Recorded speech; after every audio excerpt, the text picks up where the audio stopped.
అందరికీ నమస్కారం. ఈరోజు మనం ఒక ఇంట్రెస్టింగ్ టాపిక్ మాట్లాడుకుంటున్నాం.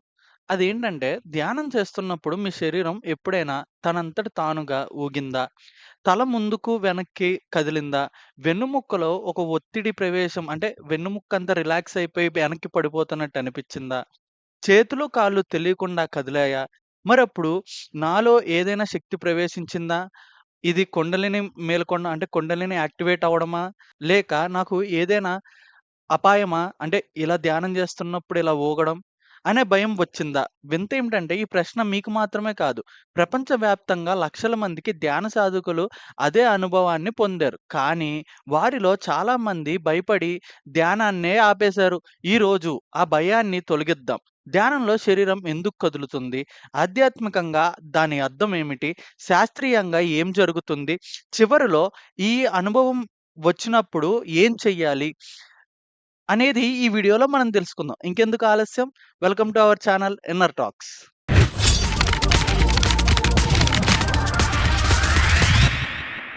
సో, ఆల్రెడీ నేను చెప్పినట్టు మనకి తెలిసినప్పుడు అంటే మనం ఎప్పుడైతే ధ్యానం చేస్తున్నామో అప్పుడు మన శరీరం ఊగడం మొదలుపెట్టుద్ది. ఇలా చాలా మందికి చాలా రకాలుగా అనుభవాలు తీసుకొచ్చింది. చేతులు ఇలా పట్టుకుపోవడం, లేకపోతే వెన్నుముక్క నిటారుగా వెనక్కి పడిపోవడం, మన తలని ఎవరో గుంజడం వెనక్కి, ఇలాగా విచిత్రమైన అనుభవాలు మనకు కలిగినియి. అప్పుడు చాలామంది దీనికి అంటే ఏం చేయాలో తెలియక ఆ భయంతో మెడిటేషన్ చేయడమే అంటే ధ్యానం చేయడమే మానేశారు. ఉదాహరణకి ఒక వ్యక్తి మొదటిసారి ధ్యానం ప్రారంభించాడు. మొదటి రోజు ఏం జరగలేదు. రెండో రోజు శాంతి అనిపించింది. హమ్మయ్య! ప్రశాంతంగా ఉంది. ఐదో రోజు అతని శరీరం తనకి తెలియకుండానే మెల్లగా ముందుకు, వెనక్కి ఊగడం ప్రారంభించింది. అతను వెంటనే కళ్ళు తెరిచేసాడు. అప్పుడు కళ్ళు తెరిసినప్పుడు తనేమనుకున్నాడంటే, నాకేదైనా అవుతుందా? అనే భయపడ్డాడు. మరుసటి రోజు గూడా ధ్యానం చేయలేదు. చేద్దాం అనుకున్నాడు కానీ చేయలేకపోయాడు. తెలియని ఒక అనుభవం, తెలియని ఒక భయం మనసులో ఇరుక్కుపోయింది. అలా ఇరుక్కుపోవడం వల్ల తను ఏం చెయ్యాలో తెలియక, దీనికి సొల్యూషన్ ఏంటో తెలియక తనేం జేశారు? ధ్యానం చేయడమే మానేశాడు. సో, ఇటువంటిది మీకెప్పుడైనా అనిపిచ్చిందా? ఇలాగా మీకెప్పుడైనా అనిపిచ్చిందా? మీరు ధ్యానం చేసినప్పుడు, మీ శరీరం ఊగిన మీ అనుభవం ఏంటో కామెంట్ సెక్షన్‌లో రాయండి. మొదట మన శరీరం ఒక నదిలా ప్రవేశిస్తూ ఉంటది. ఒక నది సంవత్సరాల పాటు చెత్తతో అంటే అక్కర్లేని వాటిలతో మూసుకుపోతే ఎలా ఉంటదో అలా ఉండిపోద్ది. నీరు సరిగ్గా ప్రవేశించదు. చేసుద్దా? అంటే ఇప్పుడు ఒక నదిలో ఒక చెత్త పడిపోయింది. ఆ దారంతటా ఎలా ఉంటది మనకి? ఆహ్, ఆ దారిలో నీళ్లు ప్రవేశం జరగదు. అవునా? నీళ్లు ప్రవేశం ఒక్కసారిగా బలంగా సాగుతుంది. అంటే చాలా కష్టంగా సాగుతూ ఉంటది. మన జీవితంలో భయం, కోపం, ఒత్తిడి, చెప్పుకోలేని బాధలు ఇవన్నీ శరీరంలో నాడీ వ్యవస్థల్లో అంటే కండరాల్లో ఇరుక్కుపోయి ఉంటాయి. ఇవన్నీ ఇరుక్కుపోయి ఎనర్జీ ఫ్లోని ఆపేస్తది. ధ్యానంలో శరీరం పూర్తిగా రిలాక్స్ అవుతది. హమ్మయ్య! అలా ప్రశాంతంగా అవుతది. అవునా కాదండి? అలా అయినప్పుడు శ్వాస లోతుగా మారుతుంది. అంటే మనం ఏదో ఆవేశంగా లేకపోతే ఆలోచనలతో చేసే కాదు. దృష్టంతా శ్వాస మీద పెట్టినప్పుడు ఆ శ్వాస ఒక ప్రశాంతతగా మారి నరాల వ్యవస్థ ప్రశాంతతగా అంటే నరంలో ఇరుక్కుపోయి ఉన్న ఈ చెత్తని కూడా తీయడానికి స్టార్ట్ అవుతది. ఇప్పటివరకు బిగిసిపోయిన కండరాలు నెమ్మదిగా రిలాక్స్ అవుతాయి. అలాగా రిలాక్స్ అవుతున్నప్పుడు ఏం జరుగుద్దంటే, మన తల కానీ, బాడీ కానీ ముందుకి, వెనక్కి ఊగడం స్టార్ట్ అవుద్ది. ఎందుకంటే, మనం ఒక రిలాక్స్ స్టేట్‌లో ఉన్నప్పుడు, ఆ రిలాక్స్ స్టేట్‌లో ఉన్న మన మన ఏదైతే మెడిటేషన్ చేసి, ఈ ధ్యానాన్ని మనం ఏదైతే చేస్తున్నప్పుడు శ్వాసను గమనిస్తున్నామో, ఆ శ్వాస మనలో ఇరుక్కుపోయిన అంటే ఎమోషన్స్ కానీ, లేకపోతే భావాలు, భేదాలు ఇవన్నీ అక్కర్లేని ఆలోచనలు కానీ, ఇరుక్కుపోయినయన్నీ తీసివేస్తది. తీసివేయడంతో ఆ టైంలో ఏం జరుగుద్ది? శరీరం రిలాక్స్ అవ్వడంతో మన బాడీ ముందుకి, వెనక్కి ఊగడం మొదలుపెట్టుద్ది. దీనికి ఇంకో ఎగ్జాంపుల్ ఏంటంటే, మనం చెప్పాలి అంటే ధ్యానం చేసేటప్పుడు ఏం జరుగుద్దండి మనకి? కాస్మిక్ ఎనర్జీ అంటే విశ్వశక్తి. ఈ విశ్వశక్తి మనలోకి ప్రవేశించినప్పుడు, మన శరీరంలోకి ఎనర్జీ అంతా ప్రవేశించినప్పుడు, మనకి తెలియకుండానే ఆ ఎనర్జీ ఫ్లోకి అంటే ప్రతి నరంలోకి, ప్రతి అణువణువు ఎవ్రి సెల్‌లోకి ఆ ఎనర్జీ వెళ్తున్నప్పుడు ఆటోమేటిక్‌గా మనకు తెలుసో తెలియకుండానో మన బాడీ ముందుకి, వెనక్కి ఊగుతోంది. ఒకటేంటండి, మన బాడీలో ధ్యానం చేస్తున్నప్పుడు అక్కర్లేని చెత్త అంటే అవసరం లేని ఆలోచనలు, భావాలు, ఇంకా కోపాలు ఏదైనా అక్కర్లేనియన్నీ మనలో ఇరుక్కుపోయినయన్నీ ధ్యానంలో బయటికొస్తూ ఉంటాయి. అప్పుడు కూడా అప్పుడేం జరుగుద్ది, మన బాడీ రిలాక్స్ అవుతది. అలా రిలాక్స్ అయినప్పుడు మన బాడీ ముందుకి, వెనక్కి ఊగడం మొదలవుతది.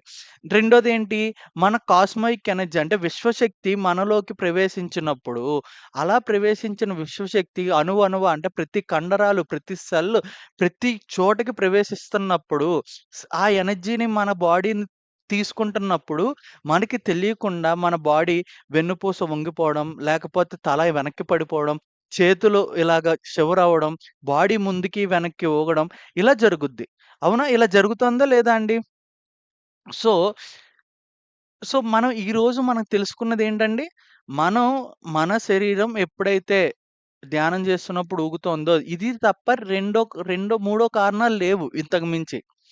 కానీ ఇక్కడ చాలామంది చేసే పెద్ద తప్పేంటంటే, వారి ధ్యాన ప్రయాణాన్ని అక్కడితో ఆగిపేస్తున్నారు. ఎందుకు? విషయం తెలీక, దీనికి అర్థం తెలీక అంటే ఎందుకు ఊగుతోంది బాడీ? లేకపోతే సడెన్‌గా తల ఇలా వెనక్కి పడిపోతూ ఉంటది. అలాగ పడిపోతున్నప్పుడు ఏ ఒక భయం స్టార్ట్ అయ్యేసరికి మనం మన ధ్యానాన్ని కూడా పక్కన పెడుతున్నాం. అండ్ చాలామంది ఇదొక పెద్ద ఇంకా ఇంకా ధ్యానం పక్కన పెడితే, ఇది ఇంకో పెద్ద తప్పండి. శరీరం నార్మల్‌గా తానంతట తాను కదులుతున్నప్పుడు కొంతమంది ఏం జేస్తారు, కావాలని ఇంకా ముందుకి, ఎనక్కి ఊపుతారు. ఎందుకు? అదేదో పెద్ద శక్తి నాలో ప్రవేశించేస్తుంది. నేను ఊగాలి, ఊపుతూ ఉంటారు ముందరికి, వెనక్కి. అది వాళ్ళు తెలిసి అవగాహన లేకుండా భయంతో ఊపుతున్నారు. శరీరాన్ని బలవంతంగా మనం ఊపక్కర్లేదండి. ఒక శక్తిలో మనం ప్రవేశిస్తున్నప్పుడు దాని తరంగా దాన్ని జరుగుతూనే ఉంటది. మనం కూర్చున్నదెందుకు? శ్వాసను గమనించడానికి. అంతకు మించి ఇంకోటి చేయకూడదు. అది కదిలి కదిలి ఆగిపోతే ఆగిపోతది. కదులుతూ ఉంటది. కానీ మనమేంటంటే ఇంకా బాగా ముందరికి ఏదో కొలంబస్‌ని ముందరకు ఊపుతున్నట్టు మన శరీరాన్ని ఊపుతూ ఉంటాం. అలా ఎప్పుడు చేయకూడదు. ధ్యానంలో సాధారణంగా జరుగుతున్న ప్రక్రియల్ని మనం దృష్టి కేంద్రీకరించి దాన్ని ఇంకా ఎక్కువ దాన్ని ఎక్కువగా మనం సాగతీయకూడదు. అది ఆలోచనలవ్వండి, ఈ శరీరం ఊగడమైనా అవ్వనివ్వండి. ఏదైనా సరే నేచురల్‌గా జరిగేదాన్ని నేచురల్‌గా చెయ్యాలి. మీరు ఇప్పుడెందుకు కూర్చున్నారు? ధ్యానంలో శ్వాస మీద ధ్యాస పెట్టడానికి కూర్చున్నారు. అర్థమైందా? అది మాత్రమే మీరు చెయ్యాలి. ఇంక ఏది కూడా సహజంగా జరుగుతూనే ఉంటాయి. మీరు ఒక హెచ్చరిక చెప్తున్నాను. ధ్యాన సమయంలో మాత్రమే కాకుండా రోజువారీ జీవితంలో కూడా ఇటువంటి నొప్పులు వస్తూ ఉంటాయి. అంటే మీరు ఈ ధ్యాన ప్రక్రియలో వెళ్తూ ఉండగా జరుగుతూ ఉంటాయి. దానికి కూడా భయపడాల్సిన అవసరం లేదు. ఎలా అంటే మీ బాడీ మీ మీ ఆ ఎనర్జీ లెవెల్‌కి షిఫ్ట్ అవుతూ ఉంటది లోపల. ప్రతి సెల్‌లో ఆ ఎనర్జీ లెవెల్స్‌ని నింపుకోవడానికి అవన్నీ వాటిని మార్చుకుంటాయి. సో, దానివల్ల ఏంటంటే మీరు దేనికి భయపడాల్సిన అవసరం లేదు. ధ్యానంలో సహజం బాడీ ఊగడం. అలా అని చెప్పి మీరు దాన్ని ఊపక్కర్లేదు. అవతలోడికి ఊగింది, నాకు ఊగట్లేదు. ఇటువంటి కంపారిజన్స్ కూడా ఎప్పుడు చెయ్యొద్దు. ఓకేనా అండి? చివరగా ధ్యానం ఒక గొప్ప లక్షణం శరీరాన్ని కదిలించడం కాదు. వెలుగులో చూడటం, శబ్దాలు వినడం కాదు. అద్భుతమైన అనుభవాలను మీరు పొందటం. నిజమైన ధ్యానం మనస్సులో నిశ్శబ్దాన్ని తీసుకొస్తది. అంటే అక్కడ శబ్దాలు, గోలలు ఏముండవు. ప్రశాంతంగా ఉంటది. కాబట్టి మీ శరీరం కదలనివ్వండి, కదలనివ్వకపోనివ్వండి. మీరు మాత్రం మీ శ్వాసను గమనించి మీలో ఉన్న నిశ్శబ్దంలోకి చేరుకోండి.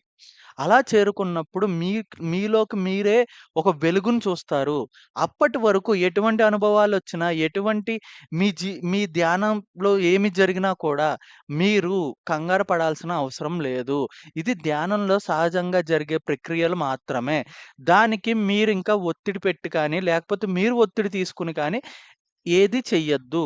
అలా చేస్తే మీరు శ్వాస మీద ధ్యాస కన్నా, ఈ ఒత్తిడి మీద ధ్యాస పెరిగిపోతది. సో, ఈరోజు మనం క్లియర్‌గా మాట్లాడుకున్నాం. ధ్యానంలో శరీరం కదలడం కరెక్టా? రాంగా? లేకపోతే ఇదొక భయంకరమైన సిట్యుయేషనా? చివరికేంటంటే మనం దెలుసుకున్నది కాదు. ధ్యానంలో శరీరం కదలడం సహజంగా జరిగే ఒక ప్రక్రియ మాత్రమే. దానికి మనం కంగారు పడాల్సిన అవసరం లేదు. సో, ఈరోజు మీ ధ్యానంలో జరిగిన మీ అనుభవాన్ని లేదా ఈ ధ్యానంలో మీరు ఎప్పుడైనా ఈ శరీరంలో జరిగే అంటే శరీరం మార్పుల్లో జరిగిన అనుభవాన్ని లేదా ఈ ధ్యానంలో మీ శరీరం ఎప్పుడైనా ఊగినప్పుడు మీకు కలిగిన అనుభవాన్ని కామెంట్‌లో తెలపండి. అండ్ ఇంకోళ్ళకి షేర్ చేయండి. అదేనండి. Share to a soul. Thanks for watching. మళ్ళీ నెక్స్ట్ వీడియోలో కలుద్దాం. Until then bye. లైక్ చేయండి, షేర్ చేయండి. మన ఛానెల్‌ని సబ్స్క్రైబ్ చేయండి. ఇంకొక సోల్‌కి షేర్ చేయండి. Thank you.